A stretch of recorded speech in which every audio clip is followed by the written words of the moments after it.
조선야화를 찾아주셔서 감사합니다. 구독과 좋아요, 알림 설정 부탁드립니다. 한양의 장사꾼인 김상우는 촛불을 밝혀들고 비단 뭉치를 하나하나 펼쳐 정리하였습니다. 옆집 박서방의 아들과 함께 짐을 나르는 모습이 문득 부럽게 보였지요. 그러자 단골 할머니가 다가와 비단 한 필을 만지작거리며 말했습니다. 새벽마다 홀로 가게를 연히 기특하구나. 허나 젊은 나이에 늘 혼자라 외롭지 않겠느냐. 짝을 얻어야 살림이 살아나지 않겠니? 장가야 마음만으로 되는 일이겠습니까? 먼저 가게가 번성해야 그제야 짝을 구할 수 있겠지요.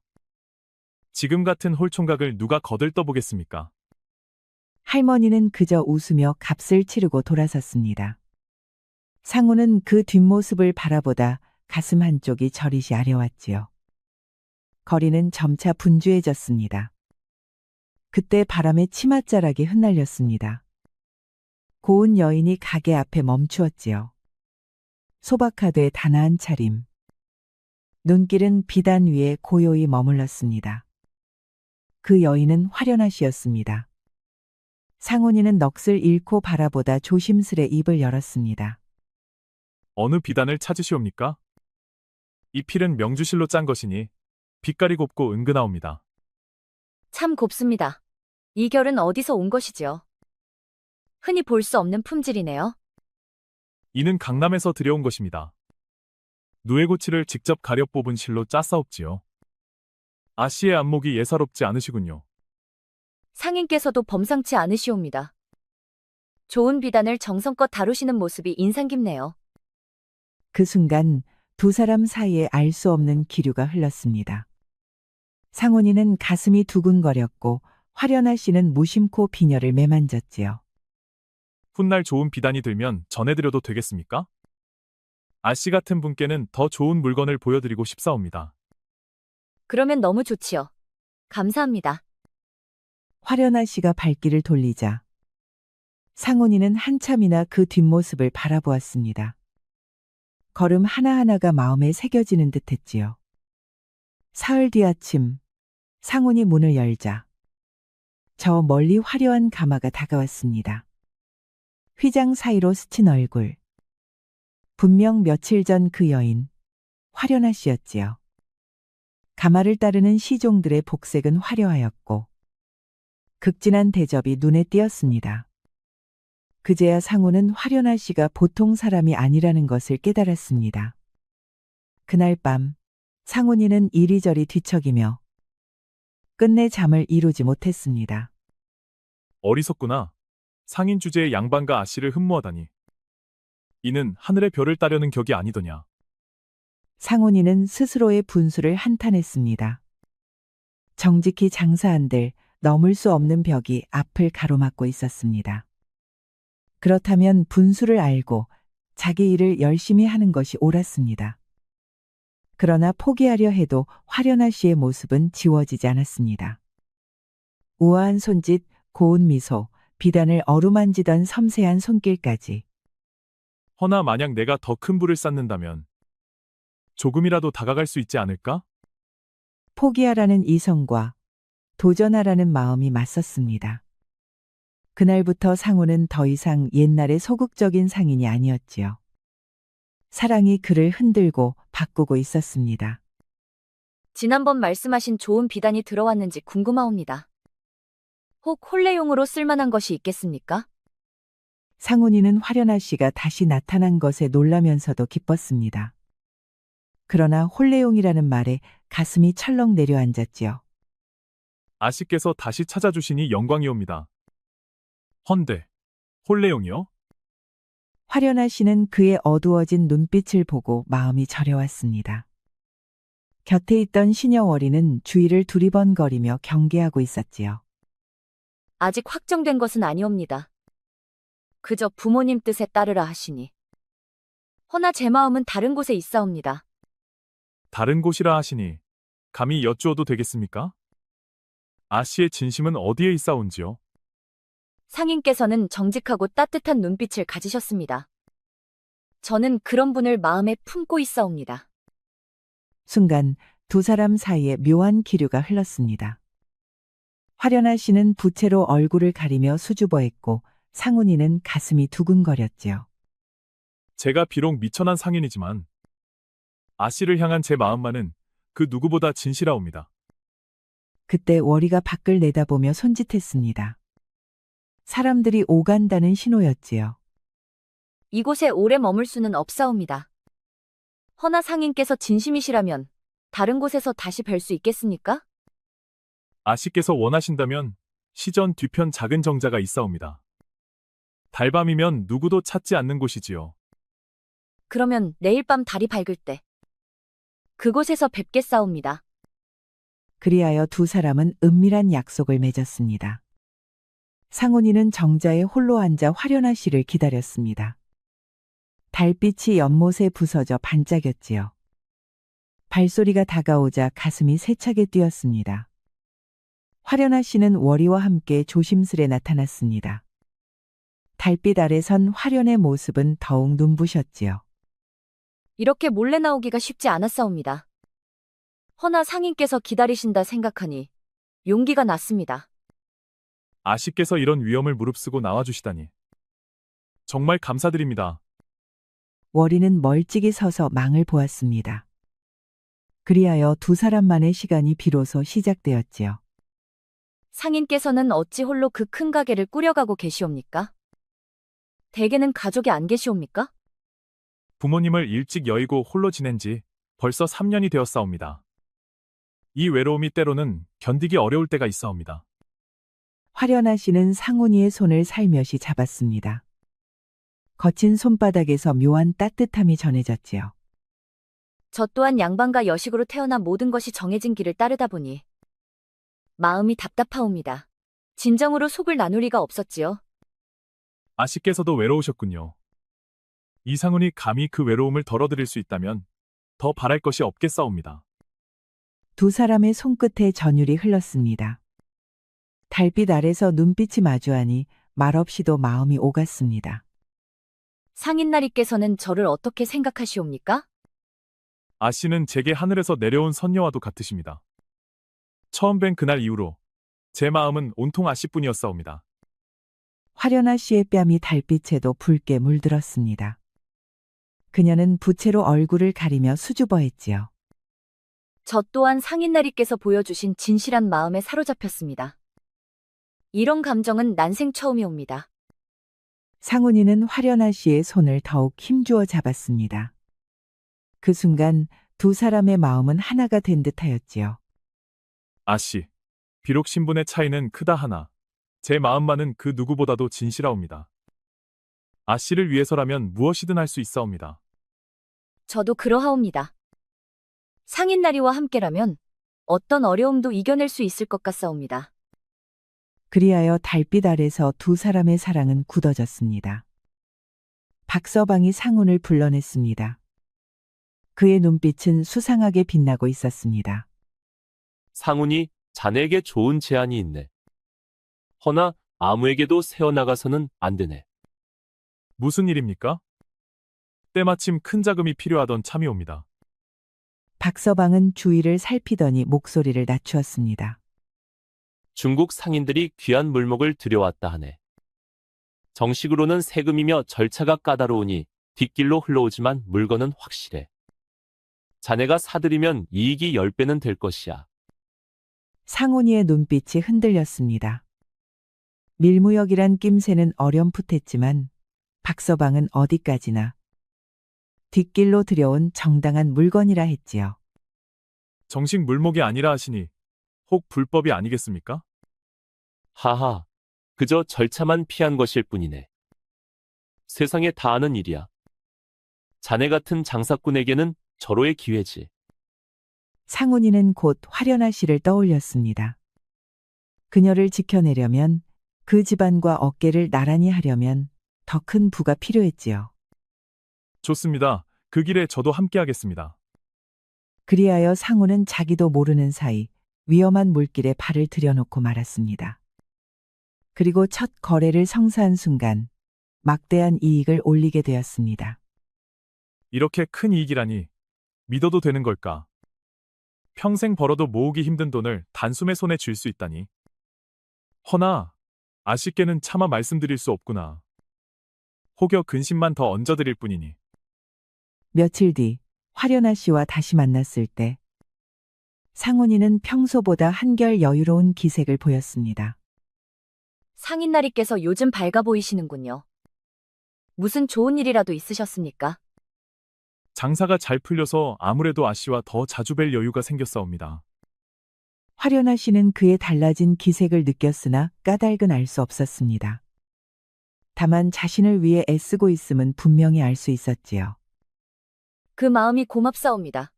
허나 부디 무리하지는 마시옵소서. 상훈이는 그 말에 가슴이 저리시 아렸습니다. 그러나 진실을 털어놓을 수는 없었지요. 화련아 씨가 몰래 정자에서 돌아온 지 며칠. 안채 마당에는 은근한 긴장감이 감돌고 있었습니다. 시녀 월이가 방으로 들어서자 안채 큰어머니가 곱지 않은 눈길을 던졌지요. 화련이가 요사이 종종 늦게 드나든다지. 젊은 처자가 행실이 그러면 집안 체면이 어찌 되겠느냐. 그 말은 곧 화련아 씨의 아버지인 이판서의 귀에 들어갔습니다. 이판서는 곧바로 화련아 씨를 불러 앉혔지요. 그의 얼굴은 평소보다 더 엄숙하였습니다. 화련아, 김진사댁 혼사를 더는 미룰 수 없다. 다음 달 안에 예를 올리겠다. 화련아 씨는 얼굴이 하얘졌습니다. 예상은 했으되 막상 듣자 가슴이 무너져 내렸지요. 아버님, 아직 마음의 준비가. 조금만 더 기한을 주실 수 없사옵니까? 무슨 준비가 더 필요하단 말이냐. 김진사댁은 명문가요. 우리 집에도 득이 되는 혼사다. 더는 미룰 까닭이 없다. 화련아 씨는 상훈이를 떠올리며 고개를 숙였습니다. 그러나 입 밖에 낼 수는 없었지요. 포도대장이 아랫사람들을 불러 모았습니다. 요사이 시전 일대에 수상한 움직임이 있다. 특히 비단상들을 곱게 살피라. 대장님, 단서가 있사옵니까? 중국 비단이 정식기를 벗어나 흘러든다 한다. 샅샅이 뒤져라. 드나드는 자 모두 기록해 두어라. 그 무렵 상훈이도 모르는 사이 단속의 그물이 조용히 드리워지고 있었지요. 그날 밤 상훈이와 화련아 씨는 다시 마주했습니다. 허나 두 사람의 마음은 제각기 무거웠습니다. 상인나리께서 오늘은 얼굴빛이 어두우시옵니다. 무슨 근심이 있으신지요? 아닙니다. 그저 장사일로 마음이 번잡할 뿐이옵니다. 아씨는 어떠하신지요? 평소보다 침잠해 보이십니다. 화련아 씨는 입술을 깨물었습니다. 혼사 이야기를 꺼낼까 하였으나 차마 상훈이를 더 괴롭히고 싶지 않았지요. 상훈이 또한 밀무역의 위험을 말하지 못했습니다. 저도 별일은 아니옵니다. 그저 집안일로 마음이 무거울 뿐이옵니다. 그리하여 두 사람은 서로를 위하려 진심을 감추었습니다. 허나 그 침묵은 오히려 고독을 깊게 하였지요. 아씨, 무슨 일이 있더라도 제가 곁에서 지켜드리겠사옵니다. 저도 무슨 일이 있어도 나리 곁에 있겠사옵니다. 두 사람의 마음은 굳게 맞닿았으나 각자가 마주한 위기의 그림자는 알지 못했습니다. 마치 폭풍이 닥치기 전에 고요와도 같았지요. 다음 날 아침 이판서가 화련아 씨를 불렀습니다. 목소리는 무겁고 단호했습니다. 화련아, 김진사댁에서 정식으로 청혼이 들어왔다. 보름 후에 혼례를 치르기로 하였다. 화련아 씨는 온몸이 얼어붙는 듯 했습니다. 너무도 갑작스러운 일이었지요. 아버님 너무 급히 정하신 것 아니옵니까? 제게도 마음을 가다듬을 기한이 필요하옵니다. 무슨 기한이 더 필요하단 말이냐. 자식이면 부모가 정한 혼사를 따르는 것이 도리다. 화련아 씨의 눈가에 눈물이 맺혔습니다. 상훈이가 떠올라 가슴이 미어졌지요. 만약 제가 이미 다른 일을 마음에 두었다면 어찌하시겠사옵니까? 순간 이 판서의 안색이 차갑게 굳었습니다. 다른 일하니? 네가 부모 몰래 누군가를 만났단 말이냐? 그런 일은 결코 용납할 수 없다. 저에게도 제 뜻이 있사옵니다.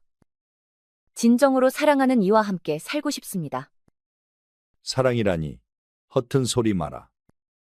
집안의 명예와 가문의 이익이 내 감정보다 앞선다. 화련아 씨는 눈물을 삼키다 끝내 터뜨렸습니다. 제발 저를 불행하게 만들지 마옵소서. 저는 그분 없이는 살 수 없사옵니다. 그분이라니 누구를 말하는 것이냐? 신분도 모르는 자와 어울린 것이냐? 화련아 씨는 더는 숨길 수 없다고 느꼈습니다. 그러나 상훈이의 신분을 밝히기는 두려웠지요. 그분은 정직하고 성실한 분이옵니다. 신분은 미쳐나오나 마음만큼은 그 누구보다 고귀하신 분이옵니다. 미천하다 하였느냐? 네가 양반과 규수로서 체면을 버리고 천한 놈과 어울렸단 말이냐? 이 판서의 분노가 치밀어 올랐습니다. 손이 번쩍 올라 화련아 씨의 뺨을 때렸지요. 가문의 수치다. 당장 그런 망상은 버리고 김진사 댁으로 시집갈 채비를 하여라. 화련아 씨는 뺨을 감싸쥐고 울음을 터뜨렸습니다. 그날 오후 화련아 씨는 몰래 정자로 나갔습니다. 눈물 자국이 지워지지 않은 얼굴이었지요. 상큰 일이 생겼사옵니다. 아버님께서 보름 후 혼례를 치르라 하십니다. 상훈이는 그녀의 얼굴을 보는 순간 가슴이 저릿이 내려앉았습니다. 아씨 뺨에 상처가. 설마 저 때문에 그런 화를 입으신 것이옵니까? 제가 다른 일을 사랑한다 말씀드리자 아버님께서 크게 노하셨사옵니다. 두 사람은 서로를 끌어안고 울었습니다. 현실의 벽이 너무도 높게 느껴졌지요. 제가 무력하여 죄송하옵니다. 아씨를 지켜드리지 못하는 제가 참으로 한심하옵니다. 그리하여 두 사람은 절망의 어둠 속에서 서로의 품에 기대어 위로할 수밖에 없었습니다.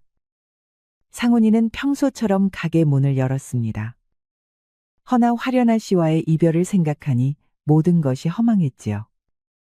그때 요란한 발소리와 함께 포졸들이 들이닥쳤습니다. 김상훈, 밀무역 혐의로 체포한다. 상훈이는 그 자리에서 굳어버렸습니다. 드디어 올 날이 온 것이지요. 무슨 말씀이십니까? 저는 그저 정직하게 장사만 하였을 뿐이옵니다. 변명은 쓸데없다. 증거는 이미 충분하다. 대장의 명령에 포졸들이 가게를 샅샅이 뒤졌습니다. 이윽고 숨겨둔 중국 비단과 향료가 드러났지요. 대장님, 밀수품이 나왔사옵니다. 정식 표시 없는 비단이 대량으로 숨겨져 있었습니다. 그것은 더는 부정하지 마라. 이 정도면 극형이다. 내놈 같은 자들로 나라 법도가 무너지는 것이니라. 상훈이는 그제야 화련아 씨를 떠올렸습니다. 다시는 뵐 수 없을지도 모른다는 생각에 가슴이 무너져 내렸지요. 제발 단 한 번만 살펴주옵소서. 뒷칸 물건은 본디 제 것이 아니옵니다. 하룻밤만 맡아달라 하기에 거절치 못했을 뿐이옵니다. 그거가니 관문 서찰이 있다 하여 믿었사온데 허나 소이는 글도 짧아 그 참됨을 가려내지 못했나이다. 구차한 변명은 짚어치워라. 죄인이 무슨 망발을. 이 자를 당장 끌고 가라. 상훈이 체포되었다는 소식은 삽시간에 퍼졌습니다. 사람들은 수군거렸고 화련아 씨 귀에도 그 말이 전해졌지요. 아씨, 큰일 났사옵니다. 김상훈 나리가 밀무역 죄목으로 포도청에 끌려가셨다 합니다. 화련아 씨의 온몸에서 힘이 빠져나갔습니다. 앉아있던 자리에 그대로 무너져 내렸지요. 그럴 리가. 그분이 어찌 그런 일을. 아니다. 분명 누명을 씌운 것이다. 아씨, 어찌하시겠사옵니까? 이 일이 영감님 귀에 들어가면 화련아 씨는 눈물을 삼켰습니다. 머릿속에는 단 하나 그를 구해야 한다는 생각뿐이었지요. 월이야, 내가 가만히 있을 수 없다. 무슨 방법이든 찾아야 한다. 촛불이 흔들리는 가운데 화려는 아버지를 마주했습니다. 그 눈빛은 평소와 달리 단호했습니다. 밤이 깊었는데 무슨 일이냐? 혼례 준비는 잘 되어가고 있으니 더 염려 말아라. 아버님, 저는 김진사 댁으로 시집가지 않겠사옵니다. 그리고 제가 지켜야 할 리가 있사옵니다. 이판서의 얼굴빛이 붉어올랐습니다. 딸이 이렇게 대담하게 나온 적은 처음이었지요. 무슨 소리냐? 부모 뜻을 거역한다는 것이냐? 지켜야 할 일하니 누구를 두고 하는 말이냐? 저는 김상훈 나리를 사랑하옵니다. 지금 억울한 누명으로 옥에 갇혀 계시온데 저는 그분을 구해야겠사옵니다. 상인이라 하였느냐? 네가 감히 천한 장사치와 정을 나누었다는 말이냐? 이런 수치가 어디 있느냐? 신분이 천하다고 마음까지 천한 것은 아니옵니다. 그분은 그 누구보다 정직하고 성실한 분이시지요. 정직하다 하였느냐? 그놈이 밀무역으로 잡혀갔다는 소식이 온 도성에 퍼졌다. 그런 죄인을 네가 사랑한다는 말이냐? 화련아 씨는 가슴이 철렁 내려앉았습니다. 그러나 눈물 속에서도 그를 포기할 수는 없었지요. 무슨 잘못이 있더라도 저는 그분을 버리지 않겠사옵니다. 반드시 그를 구해내겠나이다. 미친 소리. 당장 방으로 들어가라. 다시는 입 밖에 꺼내지도 말라. 그러나 화련아 씨는 물러서지 않았습니다. 오히려 목소리가 더욱 단호해졌지요. 아버님께서 허락하지 않으신다면 저는 제 힘으로 길을 찾겠사옵니다. 그날 밤 화련아 씨는 월이와 마주 앉았습니다. 창호 밖으로 달빛이 스며들고 방 안은 긴장으로 가득 차 있었지요. 아씨, 정말 그러실 작정이십니까? 들키면 큰일이옵니다. 월이야, 나는 그분 없이는 살 수 없다. 아버님의 서재에 비자금이 감추어져 있다. 그것을 써서라도 그분을 구하리라. 월이는 떨리는 눈빛으로 아씨를 바라보다가 이내 고개를 끄덕였습니다. 알겠사옵니다. 제가 함께하겠사옵니다. 어둠 속 화련은 몰래 서재로 들어섰습니다. 책장 뒤 금고를 열 때 손이 떨렸지만 상훈이의 얼굴을 떠올리며 용기를 다졌지요. 이 돈으로 그분을 살릴 수 있다면 집안의 노여움쯤은 감수하리라. 다음 날 화련은 은밀히 이방을 불러냈습니다. 그는 상훈의 장사기를 오가며 몇 차례 정을 쌓은 인물이었지요. 교수님께서 어찌 이런 곳을, 혹 상훈이 일 때문이겠지요? 화련아 씨 쌀이빛 보자기에 쌓인 돈꾸러미를 내밀었습니다. 그래요. 이 돈을 관아 윗전에 전해주세요. 상훈이를 구해주신다면 저는 더 큰 사례도 마다하지 않겠나이다. 이방은 잠시 말을 잃었습니다. 한 교수가 가문의 체면을 버리고 상인을 위해 몸을 내던지는 모습에 마음이 크게 흔들렸지요. 알겠사옵니다.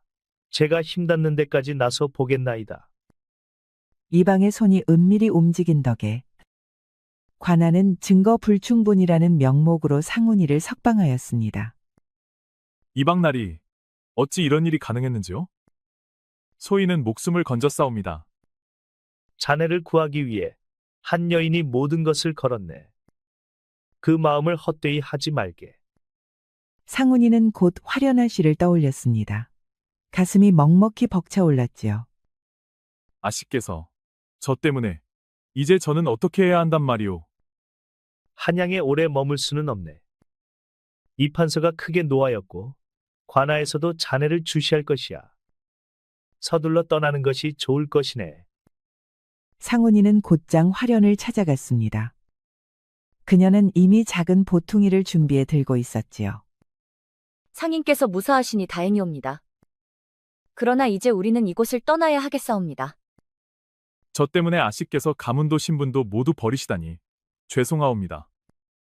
나리께서 살아계시다면 그것으로 족하옵니다. 저는 이미 마음을 정하였사옵니다. 나리와 함께라면 어디든 가겠나이다. 그녀의 눈빛에는 단호한 빛이 서려 있었습니다. 상훈이는 그 용기에 눈시울이 뜨거워졌지요. 두 사람은 이른 새벽 희미한 안개를 뚫고 성문을 빠져나왔습니다. 화려는 이제 양반가 규수의 화려한 옷을 벗고 소박한 평민의 옷차림으로 변장했지요. 새로운 삶을 시작해야 합니다. 허나, 아씨라 부르면 사람들이 수상히 여길 겁니다. 이제 어떻게 불러야 하겠습니까? 이름을 버리고서야 살아남을 수 있다면? 이제부터 저는 윤설이라 하겠어요. 그대의 아내로서 그 이름으로 살겠어요. 상훈이는 그녀의 손을 꼭 잡았습니다. 두 사람은 한 번도 뒤돌아보지 않고 남쪽 길로 걸음을 옮겼지요. 길을 재촉하던 중 멀리서 말발굽 소리가 들려왔습니다. 성문을 빠져나온 뒤에도 추격자들이 뒤를 쫓아온 것이었지요. 아직 우리를 찾고 있는 모양입니다. 저 산길로 들어가야 하겠습니다. 두려움은 없사옵니다. 그대와 함께라면 어떤 험한 길도 두렵지 않사옵니다. 두 사람은 올창한 산길로 몸을 숨겼습니다. 험한 돌길이 발목을 잡았으나 서로의 손을 부여잡고 앞으로 나아갔지요. 험한 길을 걷게 하여 미안하구려. 혹 힘들지 않소? 전혀 그렇지 않사옵니다. 오히려 이렇게 마음대로 걸을 수 있으니 기쁘옵니다. 양반가에 있을 적에는 결코 누릴 수 없던 자유이옵니다. 상훈이는 그녀의 밝은 눈빛에서 용기를 얻었습니다. 후회가 아님을 알 수 있었지요. 경상도에 닿으면 새 삶을 시작하지요. 정직한 장사로 우리만의 살림을 읽어봅시다. 그리하여 두 사람은 새로운 미래를 향해 걸음을 이어갔습니다. 몇 달이 지나 상훈이와 윤설은 작은 고을에 정착하였습니다. 소박하되 정성 어린 포목점을 열고 새 삶을 꾸려가고 있었지요. 오늘도 이른 새벽부터 애써주시니 고맙소. 혹 한양에서의 지난 생활이 그리우시진 않소? 결코 그렇지 않사옵니다. 오히려 나리와 함께 일할 수 있으니 더욱 행복하옵니다. 윤설은 비단을 정리하며 잔잔히 미소 지었습니다. 양반가 규수 시절에는 결코 느낄 수 없던 보람이었지요. 첫 단골 손님인 김할머니가 가게로 들어섰습니다. 윤설 마누라, 자네 부부 덕분에 이 동네 포목점이 한결 나아졌구나. 물건도 좋고 값도 정직하고 말이야. 감사합니다, 어르신. 저희가 정성껏 장사한 보람이 있사옵니다. 오늘은 어떤 천을 찾으십니까? 마침 세무명이 들어왔는데 질이 참 곱습니다. 김할머니는 흡족히 물건을 사고 돌아갔습니다. 그는 두 사람의 성실함에 감탄을 금치 못했지요. 처음에는 걱정이 많았는데 이제 단골 손님도 늘고 장사도 자리를 잡아가고 있구려. 정직히 장사하시니 사람들이 믿고 찾아오는 것이지요. 저도 곁에서 많이 배우고 있어요.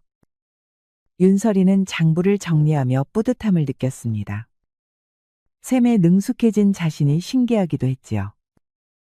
이렇게 함께 일하니 참으로 좋아요. 한양에서는 느낄 수 없던 보람이에요. 나 또한 그렇소.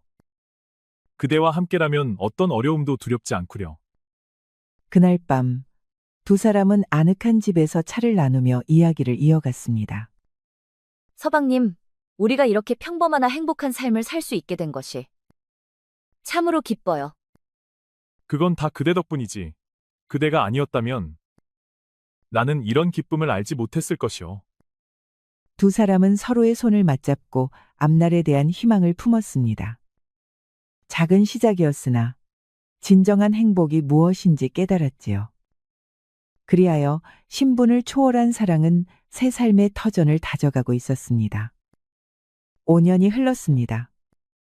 김상훈과 윤설의 포목점은 고을에서 가장 큰 상점이 되었고 넓은 기와집으로 이사하여 하인들까지 거느리게 되었지요. 서방님이라 불리던 시절이 엊그제 같은데 이렇게까지 이룰 줄 누가 알았겠소. 정직한 장사의 힘이 이런 것이구려. 서방님께서 늘 성실히 장사하시고 신용을 쌓으셨으니 일이 된 것이지요. 저도 부녀회 일을 맡으며 많이 배우고 있사옵니다. 윤설은 이제 고을 부녀회의 한 축을 맡게 되었습니다. 양반가에서 익힌 교양이 큰 힘이 되어 주었지요. 그날 고을 수령이 직접 상점을 찾았습니다. 상훈이의 모범적인 상행위를 표창하기 위해서였지요. 김상훈, 자네는 이 고을의 본보기가 되었네. 정직한 장사와 고을의 발전에 이바지한 공으로 이 상을 내리노라. 과분한 상을 내려주시니 몸둘 바를 모르겠사옵니다. 앞으로도 더욱 힘쓰겠사옵니다. 자네 부부는 이 고을의 자랑이네. 특히 부인께서 부녀회에서 하는 일들이 매우 훌륭하다고 들었네. 고맙사옵니다. 이 고을에서 받은 은혜를 조금이나마 갚고 싶은 마음뿐이옵니다. 1년 뒤 상훈과 윤설에게 첫 아이가 태어났습니다. 작고 예쁜 사내아이였지요. 윤설, 우리에게 이런 복이 내릴 줄이야. 이 아이를 보니 그간의 고생이 다 보람으로 느껴지오. 이 아이가 자라서 우리처럼 정직하고 성실한 사람이 되면 좋겠어요. 윤설은 아기를 품에 안고 행복한 미소를 지었습니다. 한양의 화려한 생활보다 훨씬 값진 기쁨이었지요. 저녁 무렵 상훈과 윤설은 아이를 품에 안고 정원을 거닐었습니다. 윤설, 우리가 한양을 떠날 때만 해도 앞이 캄캄했는데 지금은 이렇게 행복하구려. 그때의 선택이 옳았음을 이제 확신합니다. 신분보다 귀한 것이 사랑이라는 걸 알았지요. 이 아이가 자라면 우리의 이야기를 들려주겠소. 사랑이 있으면 어떤 어려움도 이겨낼 수 있다고 말이오. 그리고 정직히 살면 하늘이 반드시 복을 내린다는 것도 가르치겠사옵니다. 두 사람은 서로의 손을 꼭 잡고 별빛 아래서 맹세했습니다. 그렇게 세 사람은 오래오래 아주 행복하게 잘 살았다고 합니다. 서경에는 천도복선화음이라 하여 하늘에 도는 선을 베푸는 일을 복되게 하고 방탕한 일을 화롭게 한다고 하지요. 상훈이는 남에게 속아 비록 그릇된 길에 들어섰지만 진정한 사랑과 함께하여 올바르고 정직하게 살면서 끝내 복을 얻었습니다. 우리 모두 이 교훈을 되새겨야겠습니다. 우리 이야기가 여러분들에게 조금이나마 재미를 선사할 수 있기를 바랍니다. 다른 재미있는 영상도 많으니 즐겁게 봐주세요. 그럼 여러분 모두 행복하고 즐거운 시간 되세요. 우리 이야기가 여러분들에게 조금이나마 재미를 선사할 수 있기를 바랍니다. 다른 재미있는 영상도 많으니 즐겁게 봐주세요. 그럼 여러분 모두 행복하고 즐거운 시간 되세요. 되세요.